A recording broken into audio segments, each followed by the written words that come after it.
ආයුබෝවන් කියලා පිළිගන්නවා මගේ ඉස්සල් රුමේනියා YouTube channel එකට ඔයාලා හැම දෙනාම ගොඩක් ආදරෙන් අද අරන් යන්නේ embassy update video එකක්.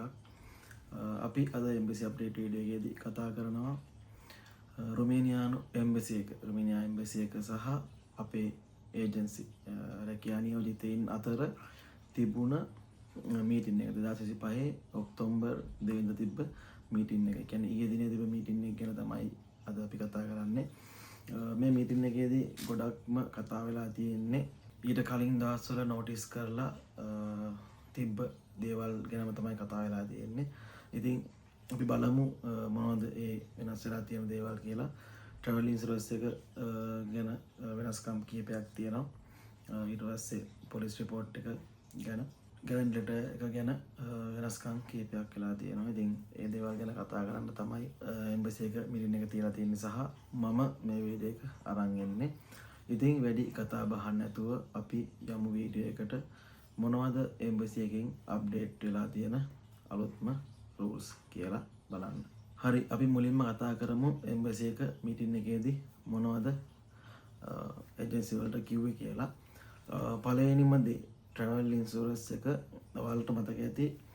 travel insurance එක තිබුණේ ඉන්ටර්විව් යන දවසේ ඉඳන් මාසයක් ඉස්සරහට දාලා එදා ඉඳන් දවස් 180ක් ඉස්සරහට ඩේට් දාලා අනිවාර්යයෙන්ම එම්බසි එකට ඉන්ටර්විව් වෙද්දී අරන් එන්න ඕන කියලා. ඒක උදාහරණයක් විදිහට කිව්වොත් ඔයා හිතන්න අද මේ වීඩියෝ එක මම කරන්නේ 3 වෙනිදා ඔක්තෝබර් 3 වෙනිදා ඉන්ටර්විව් යන්න ඉන්න කෙනෙක්. අපි කලින් travel insurance එක හදාගෙන ගියේ නොවැම්බර් 3 වෙනිදා ඉඳන් දවස් 180ක් ඉස්සරහට. හැබැයි එම්බසි එක දැන් දැනට දින කිහිපයකට කලින් travel insurance එක ඒ කට්ටිය ඉල්ලලා තිබුණා. ඊට පස්සේ අප්ඩේට් කරලා ඉන්ටර්විව් යන දවසේ ඉඳන් සති දෙකක් ඇතුළත විය යුතුයි කියලා. මම ඒක නොටිස් එක මෙතන දාලා තියෙනවා ඔයාලට බලන්න. සති දෙකක් ඇතුළත විය යුතුයි කිව්වහම කොහොමද ඒක අපි ගණන් හදලා බලන්නේ. උදාහරණයක් විදිහට ඒකත් අපි ඔක්තෝබර් 3ම ගත්තොත් එහෙම ඔක්තෝබර් 3 ඉඳන් දවස් 14ක් ඉස්සරහට දාන්න ඕන. දවස් 14ම දාන්න එපා. දවස් 13ක් ඉස්සරහට දාලා ඔයාලා ගන්න ඕන. එතකොට ඔයාලා 3 වෙනිදා නම් ඉන්ටර්විව් යන්නේ. ඔයාලා travel insurance එක හදා ගන්න ඕන 16 වෙනිදා ඉඳන් ඉස්සරහට දවස් 180ක් තියෙන විදිහට. ඒ කියන්නේ 3 වෙනිදා ඉඳන් සති දෙකක් ඉස්සරහට දාපුවම 17යි. දින 17 වෙනි දවසේ ඉන්නේ 3 වෙනිදා ඉඳන් සති දෙකක් දවස් 14ක් ඉස්සරහට දාපුවාම එතකොට ඔක්තෝබර් 17 මේ දාන්න ඕන. ඔක්තෝබර් 16 ඒ කියන්නේ දවසක් අඩු කරලා දවස් 13කට වගේ තමයි දාගෙන යන එක තමයි හොඳම දේ. එතකොට travel insurance එක අනිවාර්යයෙන්ම ඒ අතර තිබිය යුතුයි. සහ ඩොලර් 50000ක රක්ෂණාවරණයක් විය යුතුයි. දවස් 180ක කවරේජ් එකක් තිබිය යුතුයි. ඕක තමයි travel insurance එකේදී වැඩිපුරම මෙන්ෂන් කරලා තියෙන්නේ. ඊට පස්සේ guarantee letter එකේදී අනිවාර්යයෙන්ම guarantee letter එකේදී company name එක තියෙන්න ඕනි. company address එක තියෙන්න ඕනි. company එකේ fiscal report number එක තියෙන්න ඕනි. company එකේ register number එක තියෙන්න ඕන. fiscal report number එක සමහර කට්ටිය CUI කියලා number එකක් විදිහට දානවා. ඒක ගැටලුවක් නැහැ. ඒ දෙකෙන්ම කියන්නේ එකම දේ. ඊට අමතරව guarantee letter එක ඔයාලා ඉන්ටර්විව් යන ඩේට් එක. ඒ කියන්නේ අපි ඔක්තෝබර් 3ම ගමු. ඔක්තෝබර් 3 නම් ඔයා ඉන්ටර්විව් යන්නේ. අගෝස්තු 3 ඉඳන්වත් ගත්ත guarantee letter එකක් තියෙන්න ඕනේ. ඒ කියන්නේ අගෝස්තු 3 ඉඳන් සැප්තැම්බර් ඔක්තෝබර් ඒ කියන්නේ මාස දෙකක් ඇතුළත. ඒ කියන්නේ දවස් 60කට කලින් ඔයා ඉන්ටර්විව් යන ඩේට් එකේ ඉඳන් දවස් 60කට කලින් 60ක් අතරතුර ගත්ත guarantee letter එකක් වෙන්න ඕන. සහ guarantee letter එකේ ඉස්සරහා මම මේ දාලා තියෙන වීඩියෝ එකේ දාලා තියෙන සාම්පල් එකේ විදිහට guarantee letter එකේ ඉස්සරහා NR කියලා ඔයාගේ කම්පැනි එකේ ඔයාව රෙජිස්ටර් කරපු නම්බර් එක අනිවාර්යයෙන්ම තියෙන්න ඕනි. මේ guarantee letter එක මාස 2යි කියලා තමයි කියන්නේ. එම්බසි එකකින් මාස 2ක් ඇතුළත තිබ්බනම් ඇති කියලා කියන්නේ. නමුත් guarantee letter එක ඔයාලා ඉන්ටර්විව් ඩේට් ආවට පස්සේ ඒක guarantee letter එක අලුතෙන් ගෙන්න ගන්න පුළුවන් නම් ඩේට් දාලා ඒක ගොඩක්ම හොඳයි. ඒ කියන්නේ සති දෙකක් ඇතුළතවත් ඒ කියන්නේ guarantee letter එක ඔයාලා ඉන්ටර්විව් යන්න සති දෙකකට කලින් සති දෙකක් ඇතුළත වගේවත් ගන්න පුළුවන් නම් ගොඩක් හොඳයි. ඉතින් එනිසා ඔයාලගේ ඒජන්ට් කතා කරලා කියන්න ගැරන්ටි ලෙටර් එක සහ කොන්ට්‍රැක්ට් එක අනිවාර්යයෙන්ම සති දෙකක් ඇතුළත ගැරන්ටි ලෙටර් එකක් කොන්ට්‍රැක්ට් එකක් විය යුතුයි කියලා ඔයාලා පුළුවන් තරම් try කරන්න සති දෙකක් ඇතුළත එකක් ඔයාගේ ඒජන්ට්ගෙන් හෝ ඔයාගේ ඒජන්සි එකෙන් ගන්න. ඊට පස්සේ ගැරන්ටි ලෙටර් එකේ ග්‍රොස් සැලරි එක සහ නෙට් සැලරි එක මෙන්ෂන් විය යුතුමයි. එතකොට ග්‍රොස් සැලරි එක සාමාන්‍යයෙන් අපි හැමෝම දන්නවා 4050යි ග්‍රොස් එක. එතකොට නෙට් එක 2575ක් වගේ ගාණක් තමයි එන්නේ නෙට් ග්‍රොස් සැලරි එක නෙට් සැලරි එක. එතකොට ඒක අනිවාර්යයෙන්ම තියෙන්න ඕන. ඒක ඔයා හොඳට බලන්න. මම මේ දාලා තියෙනවා මගේ ගැරන්ටි ලෙටර් එකේ මේ දාලා තියෙන ඒකේ තියෙන ගාණ අනිවාර්යෙන් තියෙන්න ඕන. ඊට වඩා අඩු වැඩි විදිහට තිබුණොත් එහෙම අනිවාර්යෙන් අද කියන්නේ ඔක්තෝබර් 2 වෙනිදා ඉන්ටර්වියු එකක් කෙනකින් අහලා තිබ්බා ග්‍රොස් එක තියෙන ගාණයි නෙට් එක තියෙන ගාණයි වැරදි කියලා. ඒ කියන්නේ ග්‍රොස් එක තියෙන විදිය නෙට් එක තියෙන විදිය වෙනස්නේ. නෙට් සැලරි එක ඒ ගාණ අඩු කරාම එන්නේ නැහැ නේ. ඇයි මේ සැලරි එක වැරදිනේ කියලා අහලා තිබුණා. එතකොට අන්න වගේ අපහසුතාවලටපත් වෙන්න පුළුවන්. ඒ නිසා හරියට මේ දේවල් ටික බලාගෙන අප්ඩේට් වෙලා යන්න.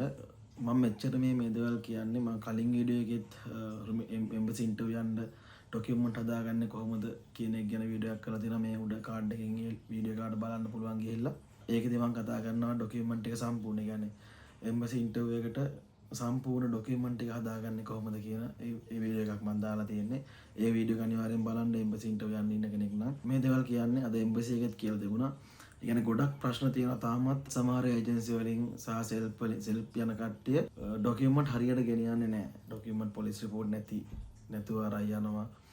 පොලිස් රිපෝට් වල එක්ස්පයර් වෙලා අරයි යනවා. මෙච්චර දවසක් එම්බසි එකෙන් දීලා තිබ්බ chance එකක් පොලිස් රිපෝට් සර්ටිෆයි කරපු එක සහ හෙඩ් ක්වාටර්ස් එක ඒ දින අතර කියන්නේ කාලවකවානු අතර නැති ඒවට ආය අලුතෙන් පොලිස් රිපෝට් එකක් දාගෙන අරන් එන්න කියලා සතියක වගේ කාලයක් කන්සිවල ලියලා දීලා ඒ කට්ටිය හරවලා යවලා තිබුණා.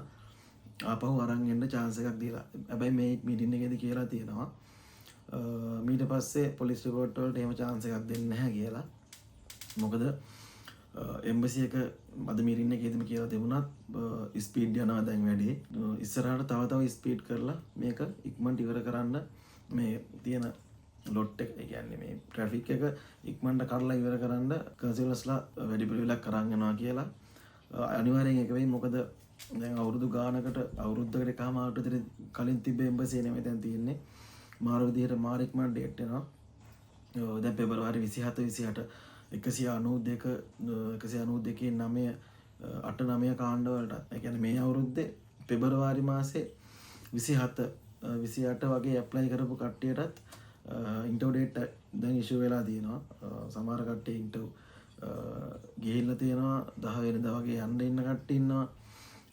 ඩේට් එක දිගට ඉෂුව වෙනවා සහ නෝටිස් දානවා හැම වෙලේම එම්බසි එකෙන්.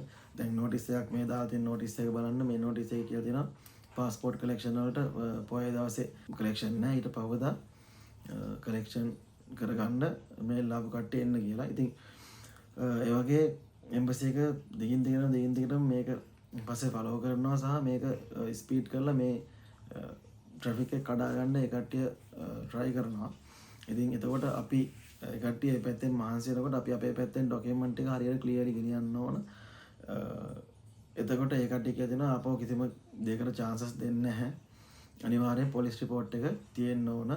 මම මේ උඩ වීඩියෝ එකේ දාලා තියෙනවා මෙන්ෂන් කරලා හරියට පැහැදිලිව දුර ෆොටෝස් එක්ක මම අර කලින් දාපු වීඩියෝ එකේ මගේ මීට කලින් දාපු වීඩියෝ එකේ ඒ වීඩියෝ එක බලන්න ඒකේ තියෙන ඩොකියුමන්ට් හදා ගන්න ඕන විදිය ඒකේ තියෙන පොලිස් රිපෝට් එක තියෙන්න ඕන විදිය මට මේ වීඩියෝ එකේ ඒක පැහැදිලි කරන විදියට කතා කරන්න අමාරුයි. මොකද මේ වීඩියෝ එක ගොඩක් දික් වෙන නිසා. එතකොට මේ වීඩියෝ එකේදී මම කියන්නම් පොලිස් රිපෝට් එකේ හෙඩ් ක්වාටර්ස් එක අනිවාර්යයෙන්ම ඉන්ටර්වියු යන දවසට මාස 6කට ඇතුළත තියෙන්න ඕන සහ සර්ටිෆයි කරපු එකක් තියෙන්න ඕන. ඒ ගැන වැඩි විස්තර මගේ කලින් වීඩියෝ එකේදී බලන්න. මම ලින්ක් එකක් දාලා තියන්නම් ඩිස්ක්‍රිප්ෂන් එකේ. ඉතින් ට්‍රැවල් ඉන්ෂුරන්ස් එක ඒ විදිහට තියෙන්න ඕන. පොලිස් රිපෝට් එක ඔය මම දැන් කිව්ව විදිහට තියෙන්න ඕනේ. ඊට පස්සේ ගැරන්ටි ලෙටර් එක අර මම දැන් කලින් කතා කරපු විදිහට ගැරන්ටි ලෙටර් එක තියෙන්න ඕන. ඉතින් ඔය ටික තමයි කියලා තියෙන්නේ. එම්බසි එක තරයේ කියලා තියෙනවා ඩොකියුමන්ට් වල rules and regulation වලට අනුකූලව හරියට ඩොකියුමන්ට් ටික තියෙන්න ඕනේ. එහෙම නැත්නම් අනිවාර්යයෙන් රිජෙක්ට් කරනවා කියලා. ඉතින් ඒ නිසා ඔයාලා මහන්සියලා සල්ලි වියදම් කරලා මේ අවසාන කඩියෙන් පව් කරන්න යන වැඩේදී එතන තියෙන විදිහට එතන තියෙන සිටුේෂන් එකට ඔයාලා රෙඩි වෙලා යන්න ඩොකියුමන්ට් එක හරියට හදාගන්න අපි වීඩියෝ කරලා තියෙනවා. ඒ වීඩියෝස් බලන්න සහ තව අප්ඩේට් දෙන තැන් ගොඩක් තියෙනවා. ඉතින් ඒ දේවල් බලලා වැඩේ හරියට කරගන්න. ඊට අමතරව කන්සිලර් ෆී එක, ඒ කියන්නේ එම්බසි ෆී එක, තව විදිහකට කිව්වොත් වීසා ෆී එක වෙනස් වෙලා තියෙනවා, වැඩි වෙලා තියෙනවා. ඩොලර් 141ක් වෙලා තියෙනවා. ඩොලර් 140ට තිබුණේ 35ට තිබ්බා, 37 වුණා, ඊට 40 වුණා. දැන් ඩොලර් 141ක් ගෙනියන්න ඕන ඔයාලගේ එම්බසි ෆී එක විදිහට. එතකොට මේක හදාගන්න ඕන 100 කොලේ 20 කොලේ දෙක එක කොලේ. ඔහොම තමයි ඩොලර් ටික හදාගන්න ඕන. මම මේ නෝටිස් එක දාලා තියෙන විදිහට 141ක් වෙලා තියෙනවා. ඉතින් ඒ ටිකත් අනිවාර්යයෙන්ම ඩොලර් හදාගන්න උනත් ඒක හදාගන්න. ඩොලර් 141ක් 2021කින් පස්සේ කොල නම් හොඳ ගොඩක් හොඳ. 2017 කොලත් ඒ කට්ටිය ගන්නවා, උලක් නැහැ. කොල කිසිම විදිහ වෙලාවක පොඩි වෙලා තියෙන්න බෑ, තැල්ලා පොඩි වෙලා ඉරලා එක එක පෑන් ඉරියා නම් මනම් ඒවා මුකුත් තියෙන්න බෑ. පිරිසිදු නැවිච්චි නැති හොඳ කොල විය යුතුයි. ඒ නිසා ඒ වගේ කොල ඔයාලා ගන්න උපරිම try කරන්න. ඩොලර් 141යි දැන් කන්සිලර් ෆී එක. ඒකත් හොඳට මතක තියාගන්න ඉස්සරහට ඉන්ටර්වියු යන්න ඉන්න කට්ටිය. ඒ වගේම කලෙක්ෂන් මේල් මේ දවස්වල එනවා 184 SC නම්බර්ස් තියෙන කට්ටියට. ඒ කියන්නේ 9 වෙනි මාසේ 20 ගණන් වල වගේ ඉන්ටර්වියු ගියපු කට්ටියට සාමාන්‍යයෙන් කලෙක්ෂන් මේල් දැන් එනවා දවස් 20ක් වගේ ඇතුළත. දවස් ඉන්ටර්වියු ගිහලා දවස් 20ක් 25ක් ඇතුළත කලෙක්ෂන් මේල් එනවා. ඉතින් පාස්පෝර්ට් එක කලෙක්ට් කරගන්න යනකොට පාස්පෝර්ට් එක කොපියක් එක්ක please give me my passport කියලා ඉංග්‍රීසි වලින් ලියලා අරන් යන්න. ඉතින් ඔන්න ඔය ටික තමයි කියන්න තියෙන්නේ එම්බසි අප්ඩේට් ගැන. බලමු අපි ඉස්සරහට තව අප්ඩේට් මොනවද කියලා ඉස්සරහට කතා කරමු. එම්බසි එක ස්පීඩ් යනවා. වැඩ ටික ඉක්මනට කෙරීගෙන යනවා. ඔයාලා අප්ඩේට් එකේ ඉන්න. දවසින් දවස් වීඩියෝ කරන්න අමාරු නිසා මම මගේ Facebook group එකක් හදලා තියෙනවා SL Romania කියලා. මම ඒකේ link එකත් description එකේ comment section එකේ දාලා තියන්නම්. ඒකත් follow කරන්න. ඒකේ මම daily update එකක් දෙනවා මොනවද යන SC numbers ඒ දේවල් ගැන. ඉතින් ගිහින් එන්නම් මේ වීඩියෝ එකෙන්. වීඩියෝ බලපු හැමෝටම ගොඩක් ස්තුතියි. ඔයාලගේ රුමේනියා සේනය ඉක්මනින්ම හැබෑ වෙන්න කියලා අවසාන වශයෙන් මම ප්‍රාර්ථනා කරනවා. හැමදාම වගේ.